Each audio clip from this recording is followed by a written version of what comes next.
First news channel હવે જોઈએ અગત્યના સમાચાર। અટલાદરા સ્થિત ખિસકોલી સર્કલ પાસે લગાવેલું બેનર યથાવત। અટલાદરા સ્થિત ખિસકોલી સર્કલ ખાતે લાગેલું બેનર યથાવત। ગુજરાતની 26 લોકસભા બેઠકો પૈકીની વડોદરા બેઠક આજકાલ ખૂબ ચર્ચામાં છે। રંજનબેન ભટ્ટને ભારતીય જનતા પાર્ટીએ ત્રીજી વખત ટિકિટ આપતા વિવાદનો મધુપૂડો છંછેડાયો અને નારાજગી સામે આવી।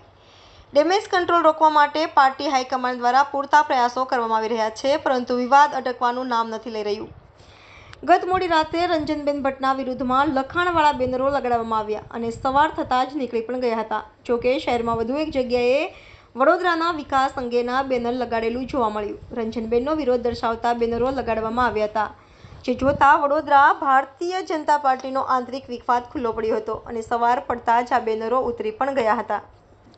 પરંતુ શહેરના અટલાદરા સ્થિત ખિસકોલી સર્કલ ખાતે લાગેલું બેનર યથાવત જોવા મળી રહ્યું છે।